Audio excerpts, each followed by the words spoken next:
तो बच्चों लास्ट हमने पढ़ा था जब भी किसी चार्ज पार्टिकल को मैग्नेटिक फील्ड और इलेक्ट्रिक फील्ड में मूव करा जाता है तो वो डिफ्लेक्ट करता है, लेकिन दोनों अगर बराबर हो जाए, मतलब एफ ई इक्वल टू हो जाए एफ एम के, तो एफ ई बराबर क्या होता है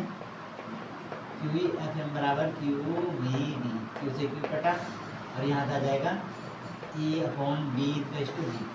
जब भी मैग्नेटिक इलेक्ट्रिक फील्ड बराबर होते हैं उसके अंदर चार्ज पार्टिकल मूव करता है, इस कंडीशन में हम कहते हैं वेलोसिटी सेलेक्टर। ठीक है बच्चों, समझ में आया? वेलोसिटी सेलेक्टर का मतलब जब भी किसी चार्ज पार्टिकल को इलेक्ट्रिक प्लस मैग्नेटिक फील्ड के बीच बराबर रखने पे चलाया जाता है और जब वो मूव करता है तो स्टेट मतलब दैट डायरेक्शन ऑफ बी क्या थी मैंने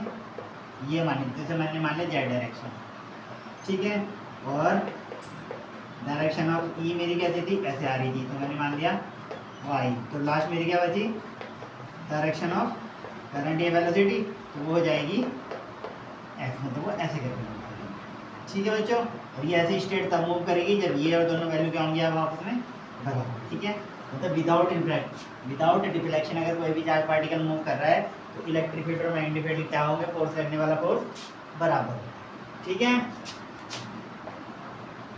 मतलब अगर मैं डायग्राम में देखूँ तो कुछ ऐसे, लेकिन मेरी नेगेटिव फील्ड और ये मेरी इलेक्ट्रिक फील्ड है,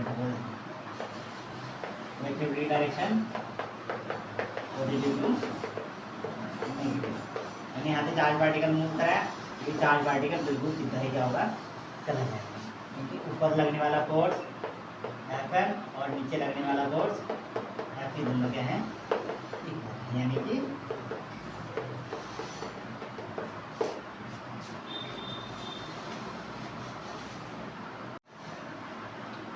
नेक्स्ट आएगा moving charge on current carrying conductor, जब magnetic force on current carrying conductor. देखो अब हमने करंट कैरिंग कंडक्टर बनाया, दैट्स व्हाट ये, इस कंडक्टर के अंदर मान लो करंट फ्लो कर रहा है, तो ये जो इलेक्ट्रॉन है ये मूव करेगा ऐसे, जिस डायरेक्शन में इलेक्ट्रॉन मूव करता है उसी डायरेक्शन में उसकी वेलोसिटी आती है जिसे हम कहते हैं ड्रिफ्ट वेलोसिटी। ठीक है बच्चों, अब हमारे पास फॉर्मूला है F of magnetic equals to Q V cross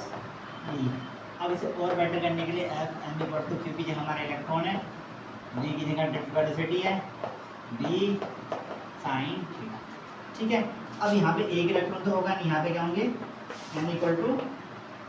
number of electron इस कंडक्टर के अंदर। अब हमें पता है इलेक्ट्रॉन डेंसिटी ये टोटल क्या है वॉल्यूम है, कितना में हमें नहीं पता, तो हम कहेंगे N equal to number of electron per unit volume,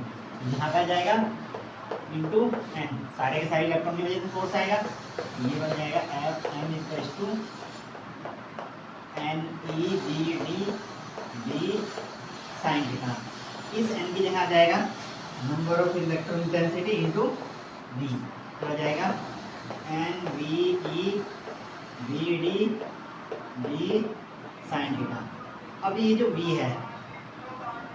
ये वाला ये है वॉल्यूम, इसे हम चेंज कर सकते हैं, वॉल्यूम इज इक्वल टू होता है एरिया इंटू डिस्टेंस, हम मान लिया एल, मतलब लेंथ ऑफ वायर एल और इसका एरिया ए, जो भी रेडियस के हिसाब से बनेगा। ठीक है, तो हो जाएगा एन ब्रैकेट में A into L E V D D sine. अब देखो हमारे पास फॉर्मूला हमने पहले पढ़ा जब हम पढ़ रहे थे करंट इलेक्ट्रिसिटी, आई बराबर है ना वी डी ई एन, यहाँ पे वी डी ई एन, इन दोनों की जगह क्या जाएगा अंदर क्या बचेगा एल बी साइन थीटा, जो और बेटर करने के लिए लिखेंगे आई ब्रैकेट में एल क्रॉस बी, और ये हमारा फॉर्मूला हो गया magnetic force due to current carrying conductor. ठीक है बच्चों,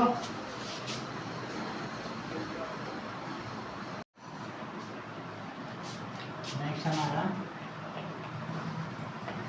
force on two parallel current carrying conductor. अब देखो मैंने एक पैरेलल करंट कैरिंग कंडक्टर ऐसे बनाया, जैसे मान लो करंट फ्लो कर रहा है ऐसे, एक मैंने यहाँ बनाया जिसके अंदर करंट फ्लो कर रहा है I2। अब देखो समझने की जरूरत है, जैसे ही इसमें I1 फ्लो करेगा तो करंट ऐसे फ्लो करेगा, इस साइड में जो भी मैग्नेटिक फील्ड आएगी वो कुछ ऐसा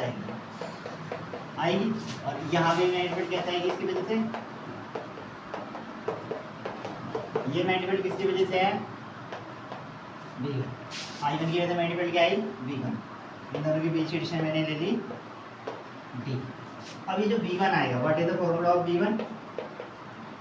V1 इक्वल टू होता है mu naught upon 2 pi I upon इन दोनों के बीच की डिस्टेंस D, ठीक है। साइन थीटा 1 साइन थीटा 2 आता है, दोनों की वैल्यू बन जाएंगे, कट हो जाएगा। ये आ गया मेरा V1, करंट क्या आएगा यहाँ I1, डन। अब मुझे निकालना है उस पर फोर्स कितना लगेगा, F इक्वल टू क्या होता है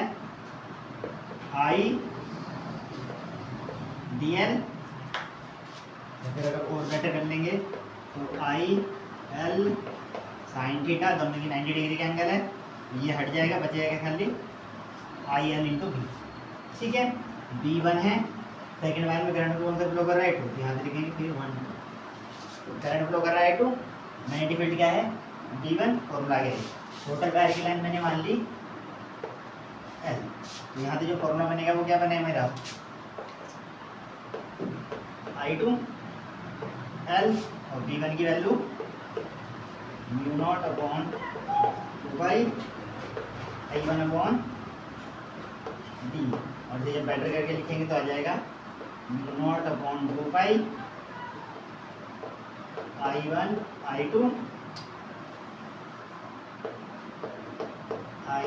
I2 upon D, per unit line ले लें, नहीं तो साथ में जाएगा, ठीक है। यानी के बीच जो भी डिस्टेंस ए मानोगे तो ए, बी मानोगे तो बी, ये आगे फॉर्मूला, ये फोर्स 1 और 2, 1 के लिए 2 पे। सेम दूसरी कंडीशन, अब मैंने कहा इसमें करंट फ्लो कर रहा है तो इसकी वजह से मैग्नेटिक फील्ड कैसे बनेगी, यहाँ से अंदर इधर से बाहर, मतलब कुछ ऐसे।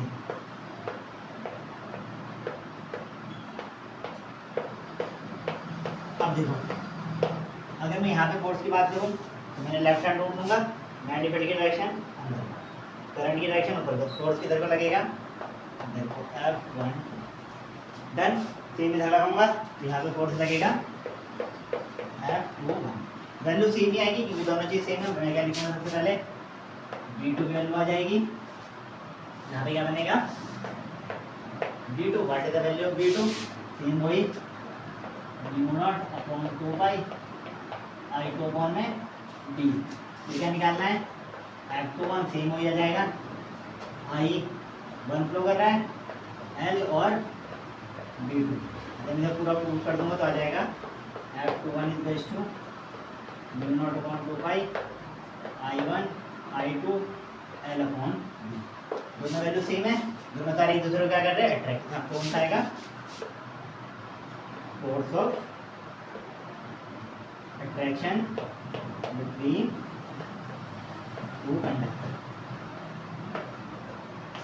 ठीक है बच्चों।